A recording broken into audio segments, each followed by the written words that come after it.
Recording आरंभ हो गई है।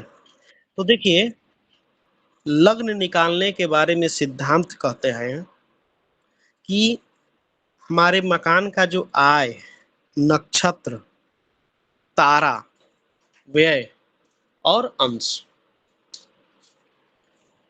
ठीक है, नक्षत्र, आय, तारा, व्यय, अंश, इन सबको जोड़ के, ठीक ना, इन सबको जोड़ के जब 12 से भाग देते हैं, ठीक ना, तो पिंड का लग्न तैयार होता है।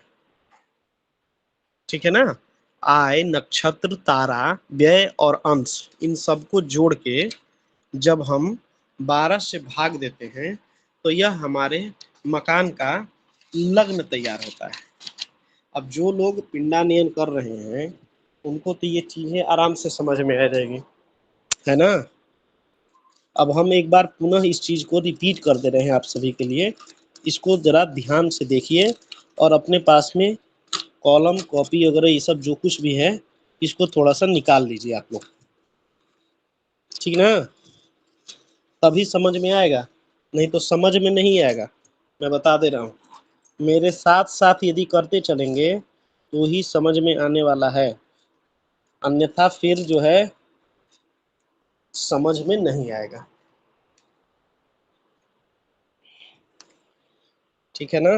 तो सबसे पहला हम लोग आय निकालते हैं, ठीक है ना, आय निकालते हैं। तो आय निकालने के लिए जो हमारा प्रश्न था, प्रश्न क्या था, सरोज नाम का जातक है, पानीपत में रहता है, मतलब पानीपत में उसको अपने लिए मकान बनाना है जिसके लिए वो पिंड निकाल रहा है। उसके घर से पानीपत की दिशा है ईशान कोण, ठीक है। इसके आधार पर हम लोग दोबारा बताना शुरू से। सरोज नाम का जातक है, पानीपत में अपने लिए मकान बनाना चाहता है, उसके घर से दिशा है ईशान कोण, ठीक है। सरोज का नक्षत्र कौन सा है, शतभिखा, है ना। सरोज का नक्षत्र कौन सा हुआ, पंचांग देखेंगे आप सभी तो शतभिखा नक्षत्र आएगा ना। जी जी बोलिए, गुरुजी। शतभिखा है 24वां नक्षत्र।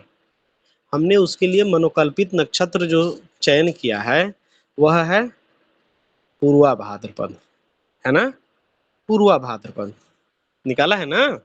बोलिए, जी गुरुदेव। जी गुरुजी। और और हमने इसके लिए आय का चयन किया है 5वीं आय, ठीक है, 5वीं आय, ठीक है। बोलिए, इसी के आधार पर हम लोग पिंडानयन कर रहे हैं, ठीक है। अब आय जो है हमारा जो प्राप्त हुआ है वह अभी कौन सा आय प्राप्त हुआ, 5वां आय ही प्राप्त हुआ है ना। 5वां आय कैसे प्राप्त हुआ, बोलिए, सूत्र लिखवाए थे ना आप सभी को, बोलिए, सूत्र याद है आप सभी को आय निकालने के लिए, आय गुरुजी निकाल, मुख्य पिंड में 9 से गुणा करके 8 से भाग देने पे। बिल्कुल बिल्कुल। तब मुख्य पिंड जो है था हमारा वह कितना आया था, 101, जी गुरुजी। ठीक ना। अब इस 101 में जब 9 से गुना करेंगे, 8 से भाग देंगे, ठीक ना, तो 113 बार में जाएगा, बोलिए, और नीचे शेष बच जाएगा 5, है कि नहीं। 909 में जब 8 से भाग देंगे आप तो 113 होगा ना, जी जी लब्धि, गुरुजी। और शेष 5 बचेगा। तो यह मकान की आय है, 5वीं आय, ठीक है। बोलिए, जी आय गुरुजी। प्राप्त होगा 5, ठीक है। नक्षत्र, ठीक है, तो यहाँ पर जो नक्षत्र लेना है, ठीक ना, वह नक्षत्र कौन सा है, मनोकल्पित नक्षत्र जो होगा वही ना होगा नक्षत्र। मनोकल्पित नक्षत्र हम लोग का कौन सा है, 25वां है ना। बोलिए, जी जी गुरुजी। तारा हमने निकाला था, तारा कौन सी तारा प्राप्त हुई थी, दूसरी तारा, गृहेश के नक्षत्र से मनोकल्पित नक्षत्र यानी कि शतभिखा से पूर्वा भाद्रपद, दूसरा है ना। जी गुरुजी। गृहेश के नक्षत्र से मनोकल्पित नक्षत्र की संख्या को जोड़ के और 9 से भाग देते हैं। तो जब गृहेश के नक्षत्र यानी कि जब शतभिखा से आरंभ करेंगे पूर्वा भाद्र को गिनना तो दूसरा आएगा। अब 2 में जब हम 9 से भाग देंगे तो भाग तो लगेगा नहीं, तो जो भाग नहीं लगेगा वही हमारा क्या हो जाता है, शेष हो जाता है ना, वही ना शेष है। जी गुरुजी। तो यह जो है सो दूसरा शेष हमको प्राप्त हुआ। तो हमने आय जोड़ दिया, आय 5वीं आय, नक्षत्र 25वां, ठीक है।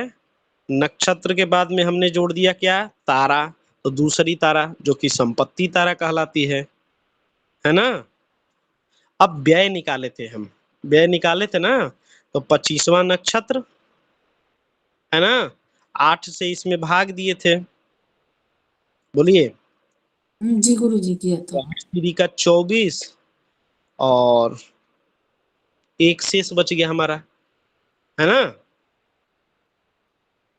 बोलिए। हाँ जी गुरुजी, व्यय का आया था। तो व्यय जो है हमारा 1 आया, ठीक है। तो व्यय भी हमने जोड़ दिया इसमें। अब अंश है, तो अंश निकालने के लिए क्या सूत्र है, मुख्य पिंड में 6 से गुना करके 9 से भाग देते हैं, है ना। तो 101 को जब 6 से गुना करेंगे तो कितना होगा, 6 से 6, बोलिए, 606 प्राप्त जी होगा ना। गुरुजी। जी गुरुजी, 101 में 6 से मल्टीप्लाई करके। 606 में जब 9 से भाग दीजिएगा तो कितना शेष बचेगा, करके देखिए सभी लोग।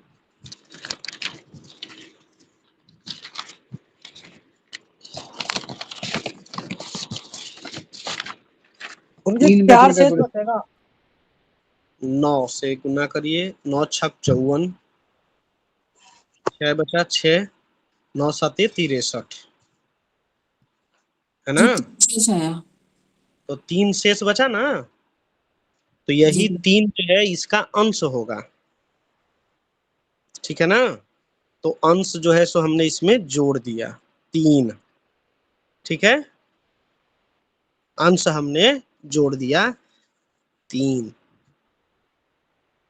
अब इनमें करना क्या है, अब इसमें हमको सबको जोड़ देना है, सबको जोड़ के तब 12 से भाग देंगे। तो 5, 5 और 25, 30, 30 और 2 तारा जोड़े, 30 और 2 32, फिर व्यय जोड़े 32 और 1 33, और फिर अंश जोड़ दिए, तो अंश हो गया हमारा 3।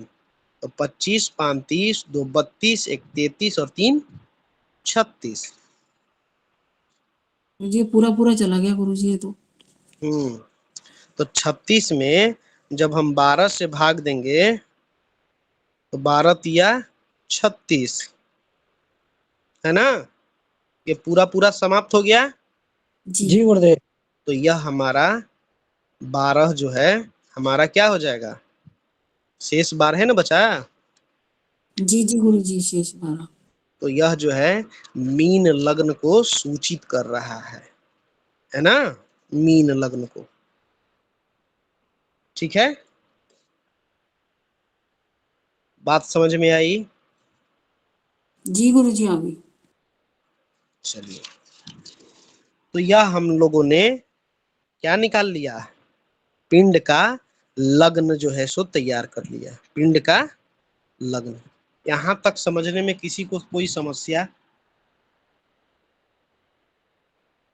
जी नहीं गुरुदेव। किसी को कोई दिक्कत है यहाँ तक। जी ब्रिजेश तिवारी जी बोलिए। गुरुदेव ये 5 तो हमने जो लिया था अंक, और हाँ 25 25 से नक्षत्र हुआ मनोकल्पित, 2 तारा हुई, अंश हाँ, 3 हुआ। एक क्या बताया गुरुदेव, एक वाला नहीं समझता, एक क्या आया ये। व्यय बताए थे ना, व्यय, जी जी जी व्यय के जी लिए हमने सूत्र बताया था ना। जी जी गुरुदेव। मनोकल्पित नक्षत्र संख्या में जब 8 से भाग देते हैं तो जो जी शेष जी बचता है उस मकान का व्यय होता है। जी गुरुजी। बोलिए आशीष तिवारी जी। जी गुरुदेव, आपने गुरुदेव बताया कि गृहेश की नक्षत्र मतलब मनोकल्पित नक्षत्र में से कितने से गुणा करने के बाद 9 से भाग देना है। तो नक्षत्र का गुणा भूल गया, सुनाई नहीं गृहेश दिया थोड़ा मुझे। नक्षत्र में गुणा कहाँ करना भगवान? आपने गृहेश बोला के गुरुजी गृहेश की नक्षत्र मनोकल्पित नक्षत्र में 9 से भाग देने पर तो गृहेश के गुणा नहीं। नक्षत्र, गृहेश के नक्षत्र से मनोकल्पित नक्षत्र को गिनेंगे। तो अच्छा गिनेंगे। गृहेश का नक्षत्र है हमारा शतभिखा, और जी मनोकल्पित नक्षत्र जो हमने ग्राह्य किया है वह है पूर्वा भाद्रपद। तो जी। जब शतभिखा से पूर्वा भाद्रपद को गिनना आरंभ करेंगे तो कौन सा आएगा, नंबरिंग कौन सा आएगा, नंबर कौन सा प्राप्त होगा आपको? दूसरा गुरुदेव। तो दूसरा जब है तो दूसरे में जब 9 से भाग दीजिएगा तो कितना शेष बचेगा? ये तो भाग नहीं भाग जाएगा गुरुदेव। नहीं जाएगा। तो जिस संख्या में भाग नहीं लगती है वो संख्या शेष कहला जाती है हमारे ज्योतिष के नियम के अनुसार अनुसार। ठीक है ना? ठीक है जी गुरुदेव, बस ये वही हमारा शेष कहलाता है। तो यहाँ तक ठीक समझने है। में कोई दिक्कत तो नहीं है? नहीं गुरुदेव नहीं। चलिए, अब जो है हम लोग बात करते हैं मकान का जीवन। ठीक है ना? मकान का जीवन। ठीक है? तो मकान के जीवन के लिए सूत्र है, इसको भी नोट करिए आप सभी। जो हमारा मुख्य पिंड है, ठीक ना, उस मुख्य पिंड में हमको 8 से गुना करना है। ठीक है ना? जो मुख्य पिंड है उसको 8 से गुना करना है और 60 का भाग देना है। 8 से गुना और 60 से भाग। कैसे करेंगे? 101 गुने 8 कितना हो गया? 808। बोलिए, मुख्य पिंड में 8 से गुना करना है और 60 से भाग देना है। ठीक है? तो जब 60 से गुना करेंगे तो 60 एकम 60, बच जाएगा शेष 20। ठीक है? ऊपर से 8 उतर गया तो 60 तिरिका 180, शेष बच गया आपका 28। ठीक है? शेष बच गया जी गुरुदेव। 28। ठीक है ना? अब यहाँ पर सूत्र कहता है कि मकान का, ठीक ना, यह जो है कितने वर्ष तक जीवन रहेगा, इसके लिए है कि जो लब्धि हमको जो प्राप्त हुई है, यानी कि यह 13 जो प्राप्त हुआ है, इस 13 को 10 से गुना कर देना चाहिए। ठीक ना? 13 को 10 से गुना कर देना चाहिए। तो 13 गुने 10 हो गया आपका 130। हुआ ना? गुरुदेव इसको थोड़ा दोहराइए गुरुजी। जो मुख्य पिंड है उस मुख्य पिंड में 8 से गुना करके और 60 से भाग देंगे।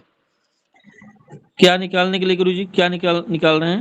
मकान का जीवन और मकान जी। किस तत्व से विलीन होगा, नाश होगा मकान का, यह निकाल रहे हैं। ठीक है? जी तो इसको निकालने के लिए सूत्र बताया गया है कि जो मुख्य पिंड है उस मुख्य पिंड में 8 से गुना करके और 60 से भाग दीजिए।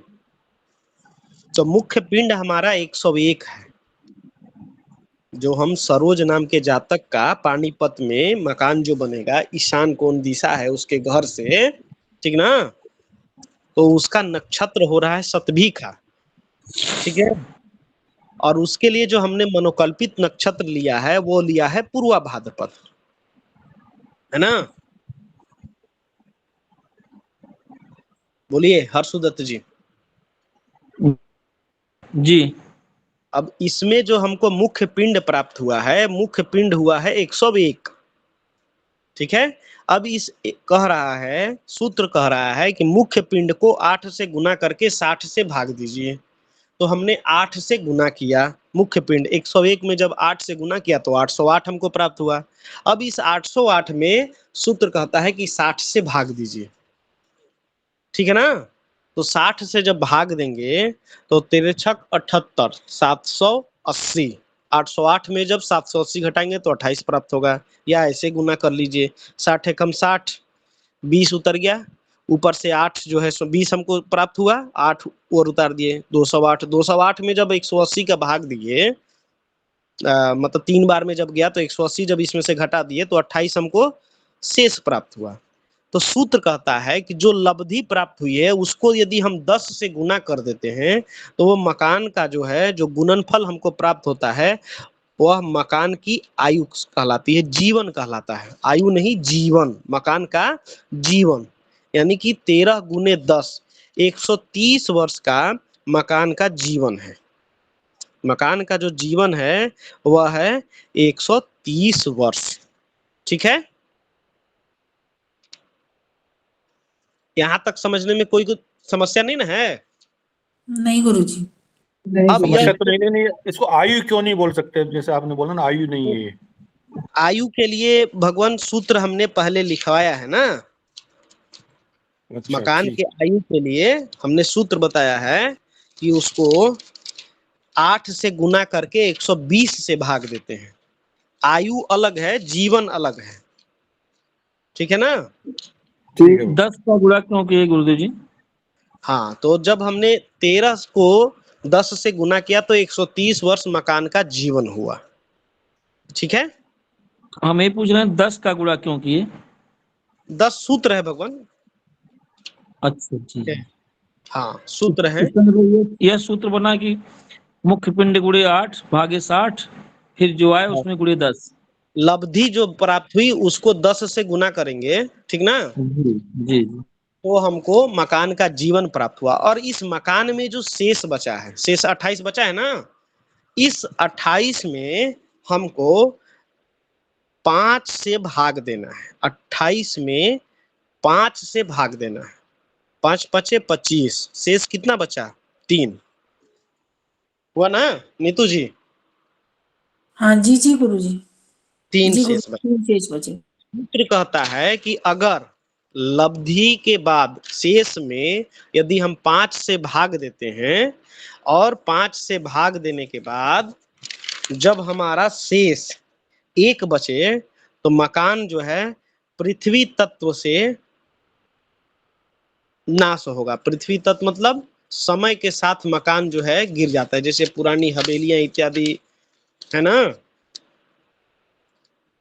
तो जीर्ण हो जाता है, पुरान हो जाता है। ठीक है, समय के साथ जो है मकान जो है वह अपने आप पृथ्वी में समा जाता है। ठीक है,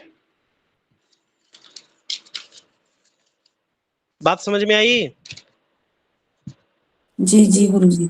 जी जी दो गुरुदेव। यदि दो यदि शेष बचे, 1 मिनट ब्रिजेश तिवारी जी, 2 यदि शेष बचे तो मकान जो है जल तत्व से नाश होगा मकान का। ठीक ना? तो जल तत्व मतलब बारिश से मकान या तो ध्वस्त हो जाए, ठीक ना, बाढ़ आ जाए, ठीक है, बाढ़ आ जाए तो यह जो है मकान जल तत्व से इसका नाश होगा, इससे मकान को क्षति पहुंचेगी। ठीक है, 3 यदि शेष बचे तो मकान जो है अग्नि से या बिजली से मकान जो है, मकान में आग लग जाएगा, उससे जो है सो मकान जल के भस्म हो जाएगा, ध्वस्त हो जाएगा। ठीक है, 3 यदि शेष बचे तो मकान जो है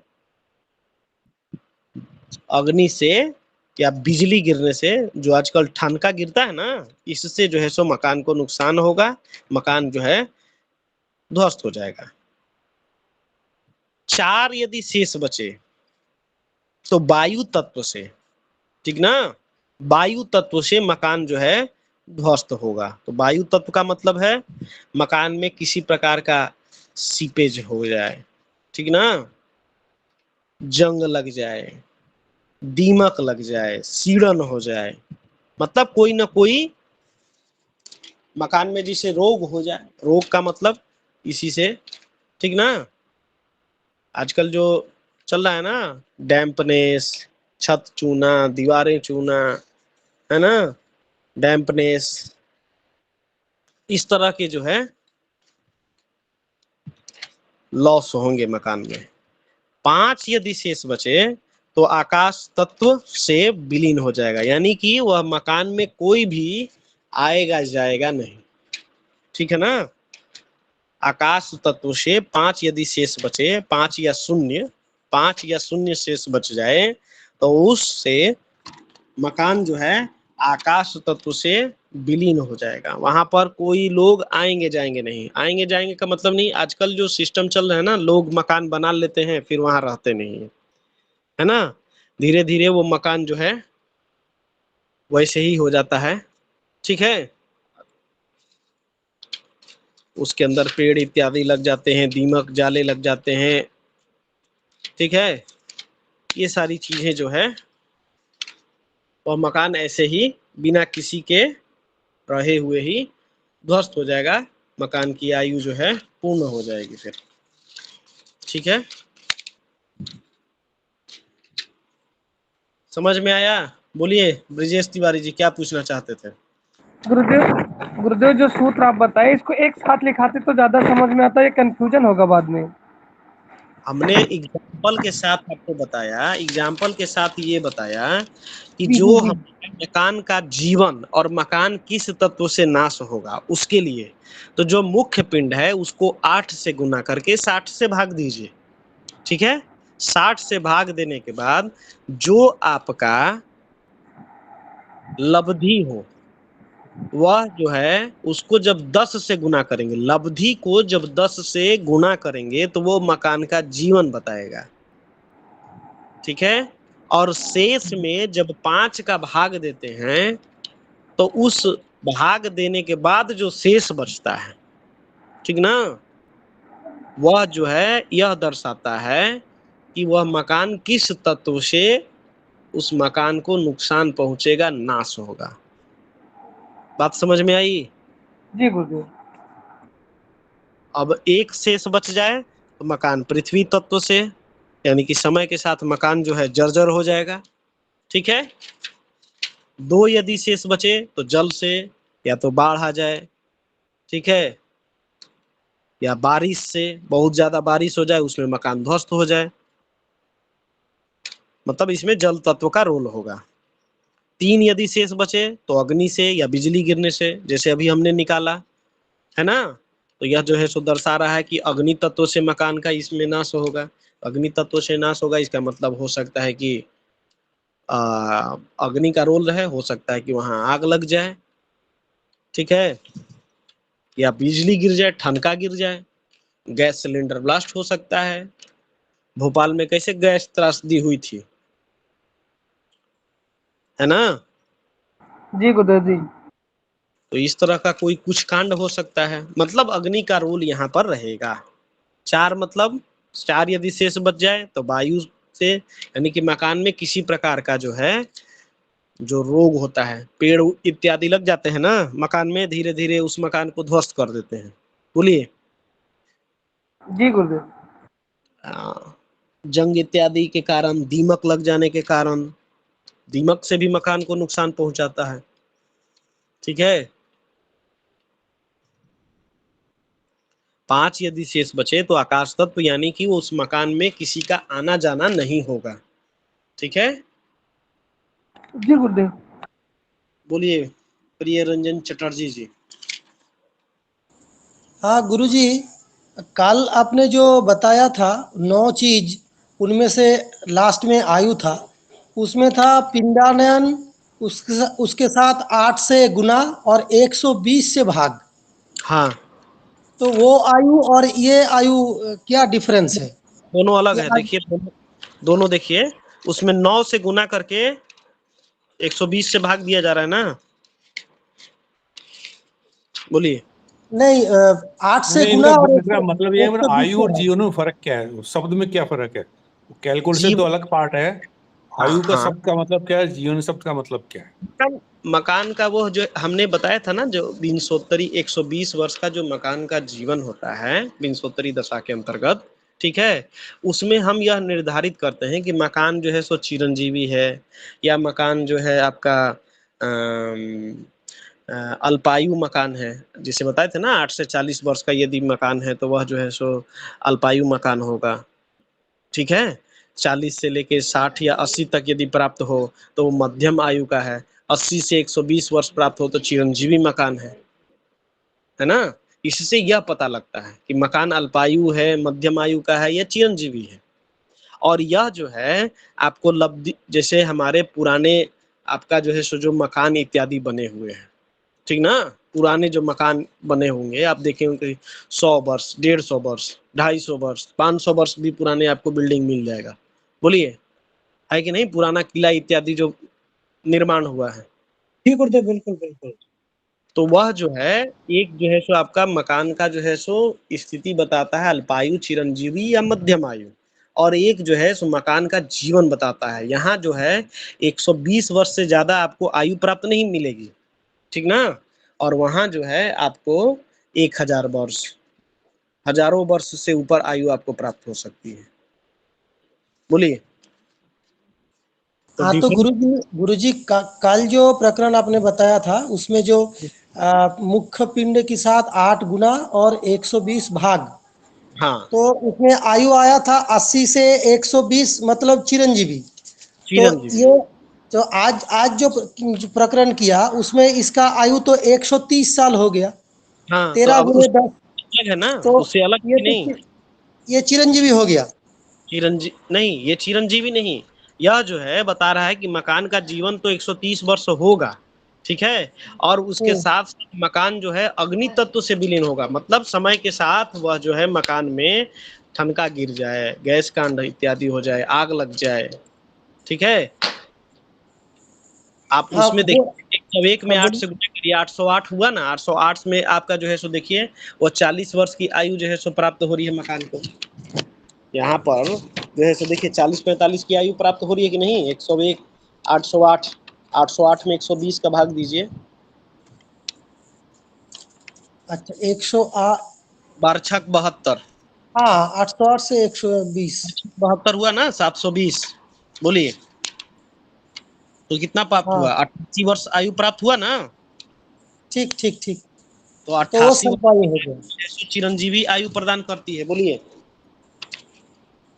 ठीक, तो ये तो स्वल्पायु हो गया, 40 साल तक। 40 नहीं, 88 प्राप्त हुआ ना। जो लब्धि आपको प्राप्त हुई है उसको छोड़ दीजिए, शेष जो प्राप्त हुआ उस पर ध्यान दीजिए। 88 वर्ष चिरंजीवी मकान है ना ये। 80 से 120।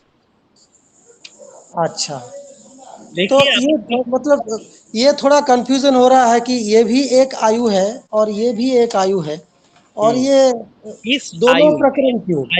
इस आयु में इस आयु में आपको यह पता लगेगा कि मकान जो है कितने वर्ष तक जो है वहां पर लोग जो है सो रहेंगे। बिल्डिंग के अंदर लोगों का रहना, घर और बिल्डिंग में अंतर समझिए, ठीक है ना। जी घर गुरु, और जी वो तो है। घर और बिल्डिंग में अंतर है। घर है चूना, ईंट, सीमेंट इत्यादि का बना दिया हुआ कोई भी स्ट्रक्चर, ठीक है। लेकिन वहां पर जब लोग रहने लगते हैं, ठीक ना, वो जब लोग रहने लगते हैं तो वो बताता है कि वहां पे लोग जो है कितने वर्षों तक रहेंगे। दोनों में अंतर है, ठीक है ना। अच्छा, तो गुरुदेव कौन से आयु को घर और कौन सा आयु को बिल्डिंग का आयु मानेंगे? हाँ, घर जो है आपका ये 88 वर्ष का जो प्राप्त हुआ ये घर बताएगा, ठीक है।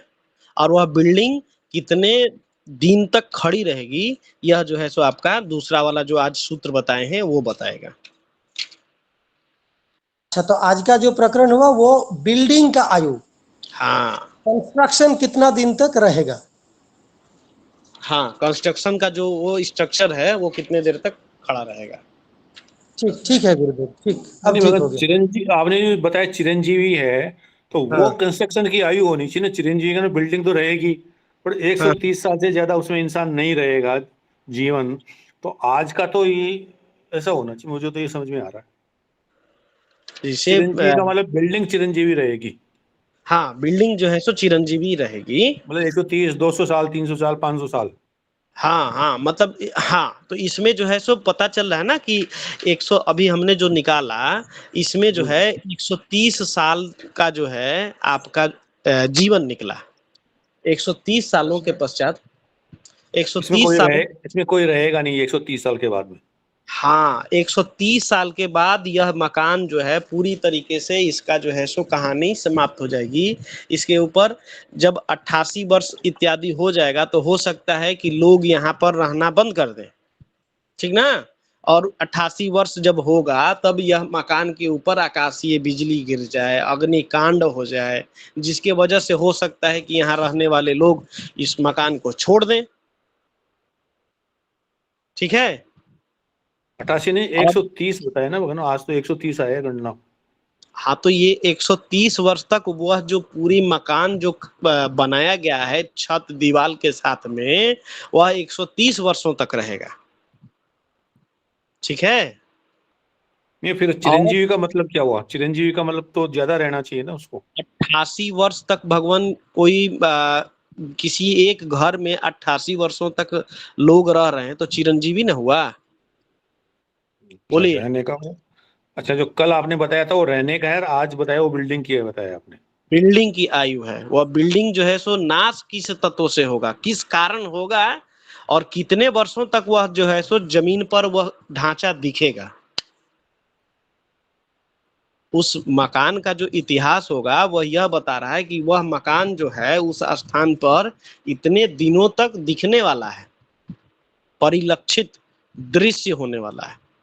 130 के बाद 131वां साल वह नहीं दिखेगा, ठीक है। जी जी जी गुरुदेव, बहुत सुंदर, बहुत सुंदर। हाँ, मतलब 88 साल तक ये घर किसी फैमिली का होगा, फैमिली कोई में वहाँ फैमिली इसमें रहेगा। और हाँ जब 88 साल बीत जाएगा उसके बाद ये कंस्ट्रक्शन रहेगा 130 साल तक, लेकिन उसमें कोई रहने वाला नहीं होगा। और हाँ, धीरे धीरे ये अग्नि तत्व से क्षयीभूत हो जाएगा, नष्ट हो जाएगा। हो सकता है कि 88वें साल में 88वें वर्ष में इस मकान के ऊपर बिजली गिर जाए या इसके अंदर में अग्निकांड हो जाए, जी ठीक जी है। गुरुदेव, ऐसा भी हो सकता है। आजकल तो गैस पाइपलाइन चल रही है, सीएनजी पीएनजी आपका चल रहा है ना, एलपीजी, बोलिए। जी जी जी गुरुदेव। भगवान। तो ये संभावना है इसकी कि हो सकता है कि किसी प्रकार का कोई लीकेज इत्यादि हो जाए जिसके वजह से ही यह मकान जो है इस कारण ध्वस्त हो जाएगा, ठीक है। तो हम लोगों ने मकान का जीवन भी जो है समझ लिया, बोलिए। यहाँ तक जो है पिंडानयन का ये जो प्रकरण है, यहाँ तक जो है सो समझने में किसी को कोई समस्या है तो बताइए।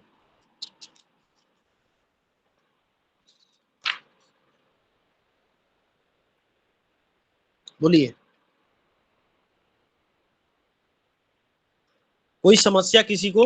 नहीं, समस्या नहीं, एक प्रश्न है भगवान। कोई हाँ पुरानी बोलिए। मकान जिसका है उसका ही पिंडानयन बन सकता है क्या अभी, या नया खरीदेंगे उसी का बनता है खाली? नहीं, पुराना मकान का पिंड कैसे बनेगा बताइए। पुराना जो मकान बना हुआ है वह तो किसी ने बनवाया ही होगा, ठीक है।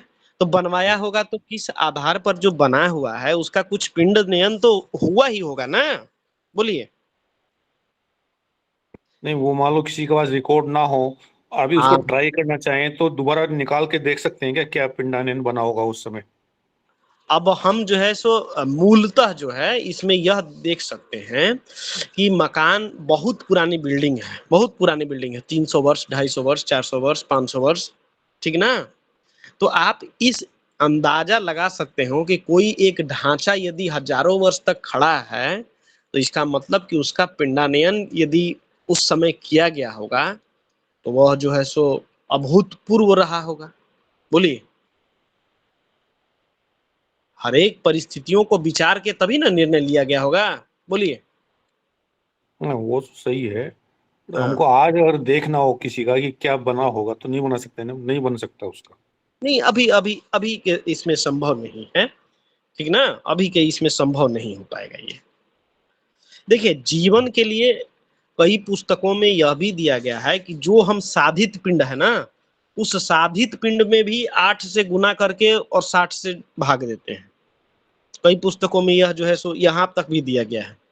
अब यह जो हम पिंडानयन बता रहे हैं, कई पुस्तकों में आपका यह भी दिया गया, जैसे वास्तु रत्नाकर में ही है, उसमें दिया गया है कि लंबाई और चौड़ाई के क्षेत्रफल को आपस में जब गुना किया जाता है तो वह जो है सो मुख्य पिंड हो जाता है, लंबाई और चौड़ाई के क्षेत्रफल को। लेकिन फिर वहीं पर उन्होंने काटा है, मतलब एक टिप्पणी की है कि हम जो पिंड बनाते हैं उसमें हमारा जो चौड़ाई है उसको विषम संख्या में लेना है और लंबाई हमारी जौ मतलब हाथ, अंगुल और जौ में आए, संभावना ये बनती है। ठीक है, दोनों ही चीजों को यहाँ पर उन्होंने बताया है। तो आप सभी जो है जो हमने बताया है प्रकरण, इसी पर जो है मकान मतलब साधिए। ठीक ना?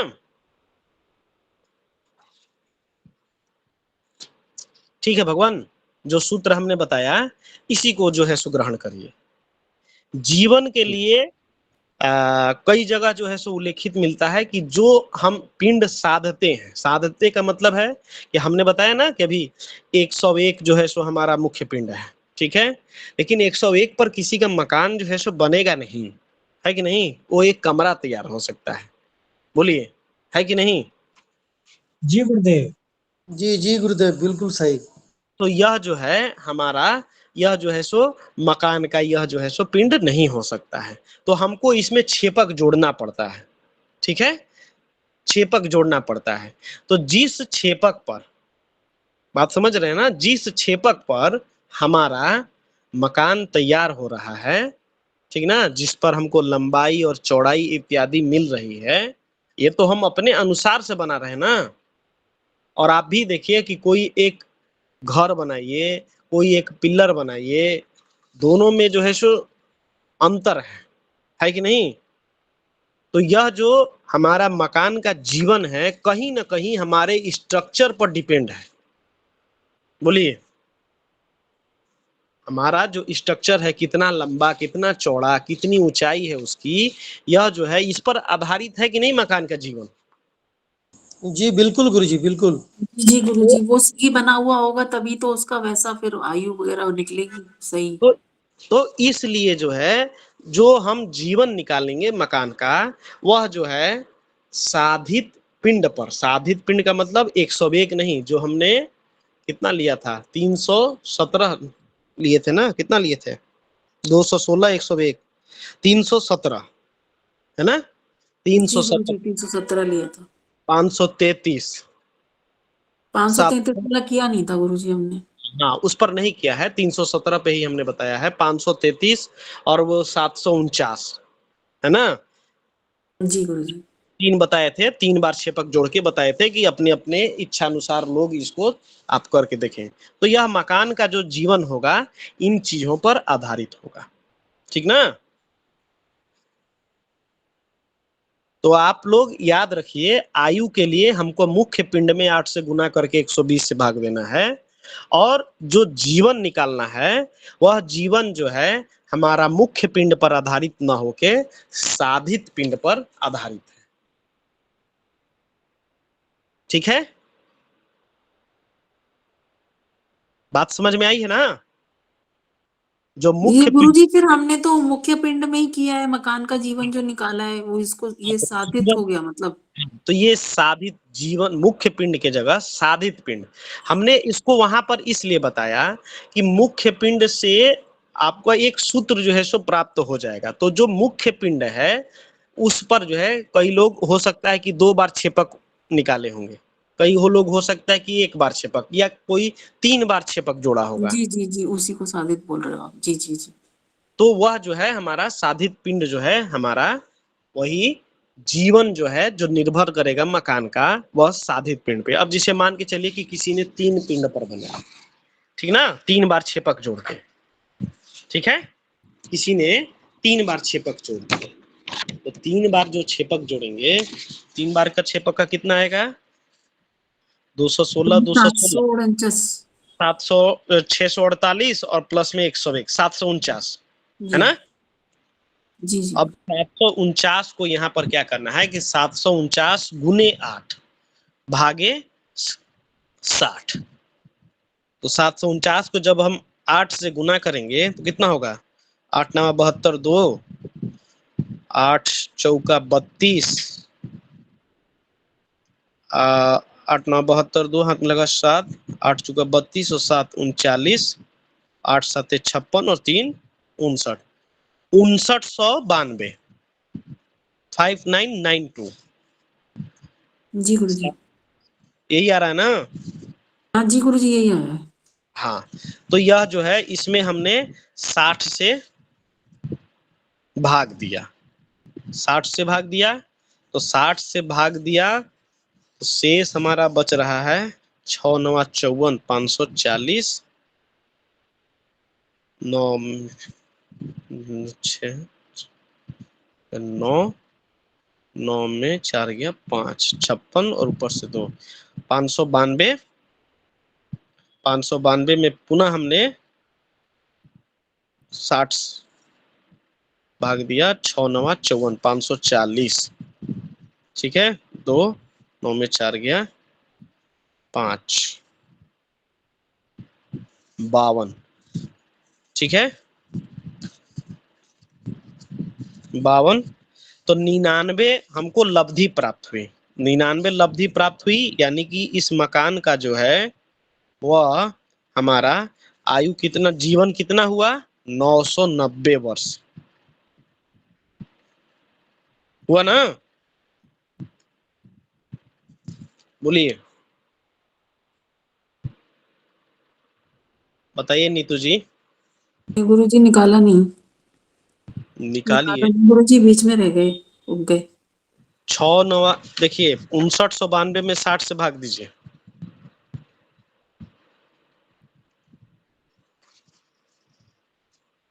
बावन लब्धि प्राप्त गुरुजी हुई। 9 टाइम्स जाएगा पहले तो। तो 99 हुआ ना, शेष बचेगा 52। हाँ जी गुरुजी। अब 52 में गुरुजी 52 52 बचेगा गुरुजी, 52 नहीं बचेगा गुरुजी, 59 बचेगा ना। शेष शेष शेष 99 तो लब्धि है आपकी। अच्छा जी जी जी जी गुरुजी, जी गुरुजी। 99 लब्धि है, तो 990 वर्ष जो है हमारे मकान का आयु होगा, जीवन होगा, ठीक है। और 52 जी जो शेष बचा, इसमें जब 5 से हम भाग देंगे तो 5 दहा 50, यानी कि 2 शेष बचेगा। तो 2 शेष बचने का मतलब क्या है? जल तत्व से मकान जो है ध्वस्त होगा या नहीं? बोलिए, यहाँ तक क्लियर है ना? जी जी गुरुजी। और किन्हीं को कोई समस्या है यहाँ तक तो पूछिए, आज यहीं तक बताएंगे, कल से हम लोग वास्तु पुरुष पर चर्चा करेंगे। पहले शल्य शोधन, फिर वास्तु शोधन। यहाँ तक किसी को कोई समस्या है तो पूछिए। पंडित ब्रजेश तिवारी जी, प्रिय रंजन चटर्जी जी, देखिए ये सारा जो है अभी तक का जो मैंने प्रकरण आपको बताया, ठीक ना, कितने बता दिए? 26 चीजें जो है सो बता दीजिए। बोलिए, आय, आयु, जीवन, व्यय, इंद्रांश, अंशानयन, बोलिए। जी गुरुजी। गुरुजी ये जो 9 पॉइंट्स जो लिखवाए थे आपने ना, सूत्र जो लिखवाए थे, इसके जो मेन हेडिंग होगी वो क्या होगी? जो 9 पॉइंट निकाले हैं वह जो है, यह निकालने का है अपने घर से संबंधित, गृह से संबंधित जो है ये सारी जानकारियां आपको बताता है, ठीक अच्छा ना। जी जी गुरुजी, जी गुरुजी। आपके घर का नक्षत्र कैसा हो, योग कैसा हो, वार क्या होगा? जी जी, ठीक योग है, तिथि। कौन जी सा शुभ है, ठीक है, आपका वार कौन सा मिल रहा है, मतलब यह पिंड पर आधारित है, कहीं ना कहीं आपका पिंड पर आधारित है। तो पिंड पर आधारित का मतलब हुआ कि आपका जो मूल हमारा जो मनोकल्पित नक्षत्र ले रहे हैं, कहीं ना कहीं इसका रोल है कि नहीं इसमें, जो आय ले रहे हैं उसका रोल है कि नहीं इसमें, बोलिए। जी गुरुजी है। तो इन्हीं पर आधारित है और इन्हीं से जो है यह मकान जो है हमारा किस प्रकार का इसको तत्व इत्यादि मिला है, यह प्राप्त हो रहा है। बोलिए। जी गुरुजी। तो अपना आय और मनोकल्पित नक्षत्र, इसके बारे में थोड़ा सा हम चर्चा करके ही तभी अपना पिंडानयन करेंगे। आज की कक्षा सबको समझ में आई? सुमंगल जी, साक्षी जी, जी प्रिय रंजन जी, बोलिए। हाँ जी गुरुजी। हाँ गुरुजी, मेरा पूछना है कि ये जो 9 चीज आप बताए उनमें से आय, ये तो बहुत सुंदर से हो गया। और नक्षत्र, मतलब कौन सा नक्षत्र शुभ है, समझ गए। तिथि ठीक है। आपके पिंड का कौन सा नक्षत्र मिला है, यह बता रहा है। और योग, योग आपने योग बताया। अब योग में लिख लीजिए कौन कौन से योग आपके शुभ नहीं है। बाकी जितने भी योग आपको मिलेंगे वो सारे शुभ होंगे, इसको भी लिख लीजिए, ये छूट गया था ना। बाकी हाँ, बाकी सारी चीजें तो लगभग लगभग बता दी गई हैं। बोलिए। मैंने जब पंचांग पढ़ाया था तो बताया था ना, पंचांग में नक्षत्र, योग, करण, चर करण, स्थिर करण, बोलिए, तारा के बारे में बता ही दिए, अपने क्रूर ग्रहों के बारे में बता ही दिए हैं। योग सिर्फ बच गया है, तो योग के बारे में आप आज लिख ही लीजिए। जो हमारे कौन कौन से खराब योग हैं इसी को लिख लीजिए, ठीक है।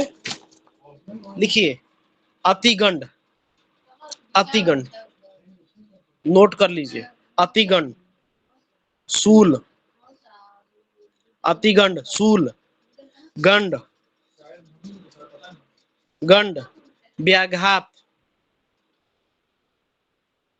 व्याघात, वज्र, वज्र, व्यतिपात, व्यतिपात, परिघ, परिघ, वैधृति, वैधृति, और विषकुंभ, और विषकुंभ। पुनः नोट कर लीजिए।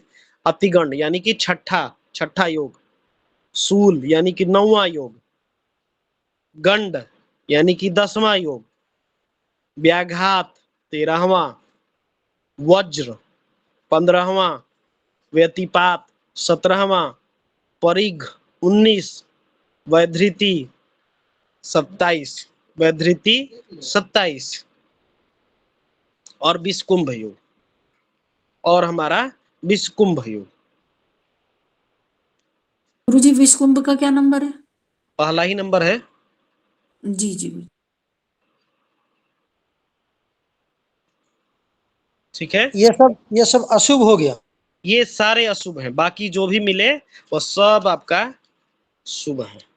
ध्रुव, शिव, ये सारे योग जो हैं ये सब शुभ माने गए।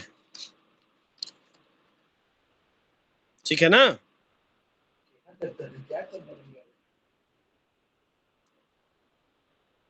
आई बात समझ में साक्षी जी? जी गुरुजी, करके देखूंगी गुरुजी अब एक बार। हाँ, अभी जो है आप लोगों का यह जो है सो दायित्व तो बनता है सीखने के लिए, समझने के लिए, कि अपने घर का, अपने किसी यजमान का, रिश्तेदार का, ठीक ना, इन सभी का। अब देखिए, ज्योतिषी और वास्तुविद का एक ही सिद्धांत है, जब तक प्रश्न ना आए तब तक न करिए। लेकिन अपने अभ्यास के लिए, जजमान के लिए न करिए। लेकिन जब तक आपका ही अभ्यास न होगा तो कैसे यजमान का कल्याण करिएगा? बोलिए। गुरुजी ये बात तो है, हाँ। बड़ी लंबी चौड़ी इसकी है, लेकिन करनी पड़ती है, और धीरे धीरे ध्यान से करना पड़ता है। क्योंकि हाँ, कहीं भी अगर कोई गलत हो गया तो फिर सारा चीज ही गलत हो जाएगी। एक दूसरे पे सारे एक दूसरे पे डिपेंड है। अब किसी का मुख्य पिंड गलत हो जाए तो सारी चीजें गलती नहीं निकलेगी। जी बोलिए। बिल्कुल, एक दूसरे पे डिपेंड है सारे। हाँ, सारे डिपेंडेंट है, तो इसको करके देखिए, ठीक ना महेश जी? जी गुरुजी, बहुत सुंदर गुरुदेव। गुरुजी हाँ। एक एक प्रश्न था, वैसे मैंने अंदाज नहीं किया। जैसे आपने ना वो पुस्तक बताई थी, रत्नाकर रत्नाकर रत्नाकर वास्तु रत्नाकर, है ना गुरुजी? हाँ, वास्तु रत्नाकर। वास्तु रत्नाकर, उसका लेखक कौन है गुरुजी? वो समझ में नहीं है। मैं कल गया था दुकान पे तो वो लेखक का नाम नहीं था याद। तो वो किताब नहीं मिली थी इस मुझे। बारे में तो कई बार भेजा गया है, मैं आज भेज दूंगा आप लोगों को, ठीक ना? भेज पुस्तक के देना गुरुजी, मैं ले लूंगा सर। जी जी जी। मैं भेज दूंगा। अभी जी कुछ और चीजें जाननी है आप सभी को, कुछ प्रश्न है तो एक एक करके प्रश्न करिए। बोलिए आशीष तिवारी जी। जी गुरुजी, वो मैंने 1 2 3 और 5 का ही लिखा गुरुजी, वो चौथा का बताइए ना गुरुजी, जिससे नाश होगा। 1 से पृथ्वी से नाश होगा, 2 से चौथा जल। है, हाँ, पहला है आपका पृथ्वी तत्व, दूसरा है जल तत्व, तीसरा है अग्नि तत्व, जी, पांचवा है आपका वायु आकाश आकाश तत्व। तत्व। आकाश आकाश तत्व गुरुजी। तत्व तो बचा कौन सा? वायु तत्व ना।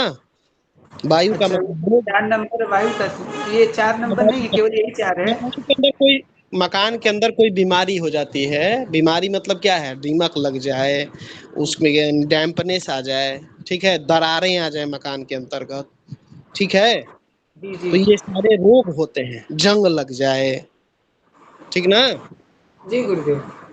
पेड़ इत्यादि के जड़ इत्यादि आपके कमरे में आ जाते हैं, जी बीमारियां हैं,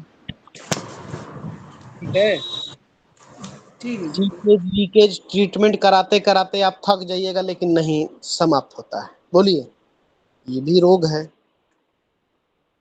ठीक है गुरुदेव। तो इससे नाश होगा। बोलिए प्रिय रंजन जी। हाँ गुरुजी, ये पांचवा जो है ऋण, आठ आठ ऋण, ये 8 ऋण कौन सा है, और इनमें से शुभ अशुभ क्या क्या है? इसको कल लिखा देंगे, ठीक ना, ऋण के बारे में, ऋण के बारे अच्छा में कल ठीक, लिखा ठीक है गुरु। और ऋण के साथ ये जो अंश जो है 9 अंश, देंगे। हाँ, क्या ये भी हो गया है? 9 अंश नहीं, क्या क्या है? हाँ, इसको कल कल बता देंगे। और क्या है? ऋण हो गया, अंश हो गया, और तो बाकी और चीजें बता दी। योग नक्षत्र बाकी चीज तो हो गया लगभग। योग नक्षत्र बाकी वार तिथियां बता ही दिए हैं। आयु, योग, तिथि, नक्षत्र और हम्म, ये बार, आय, ये सब हो गया। अंश और ऋण ये दोनों अभी नहीं हुआ। हम्म। अंश और ऋण। ठीक है, अंश और ऋण कल बता देंगे। पंडित ब्रिजेश तिवारी जी। गुरुदेव नमः। गुरुदेव, ये मनोकल्पित हम कोई भी नक्षत्र ले सकते हैं, और ब्राह्मण के लिए केवल 3 गिनती नहीं लेना है, बाकी तो ले सकते हैं। हाँ, बाकी कोई भी आय आप ले सकते हैं, लेकिन देखिए आप, हाँ, माइक म्यूट कर दीजिए। मनोकल्पित नक्षत्र आप कैसे, कोई भी नक्षत्र अपने मन के हिसाब से ही ले लीजिएगा, लेकिन सारे टर्म एंड कंडीशन बता दिए।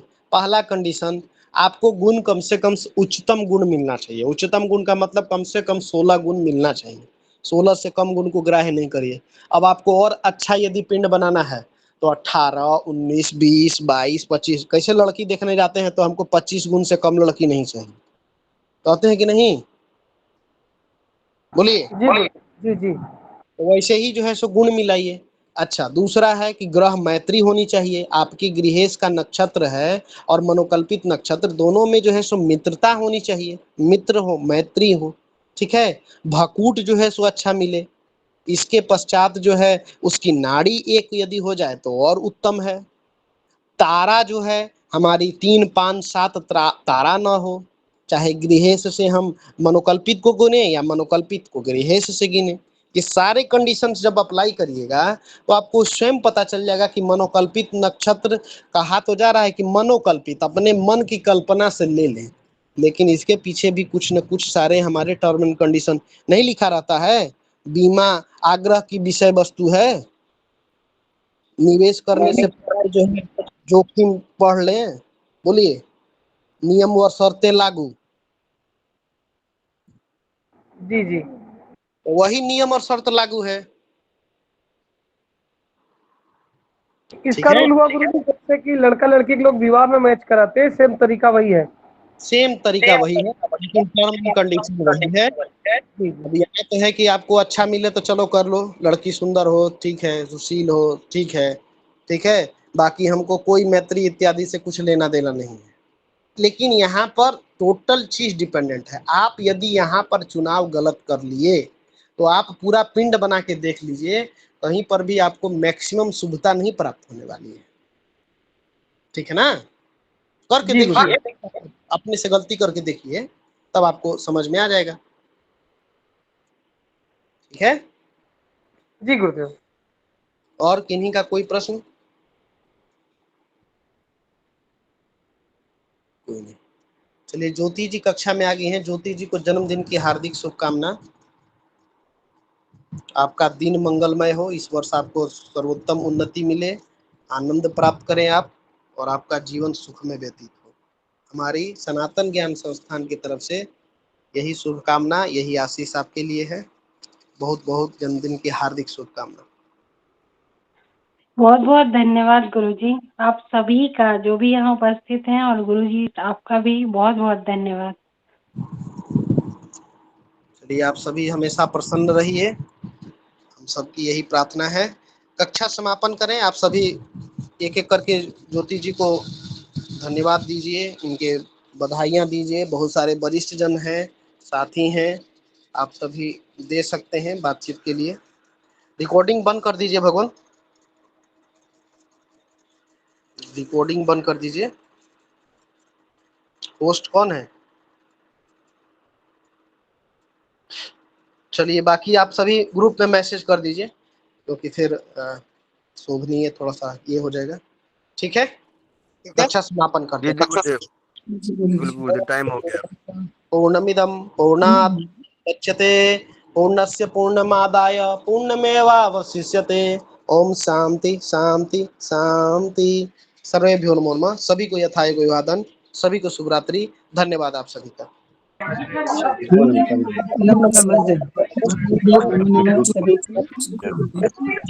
For all, host meeting and for all करते हैं। नमो नमः।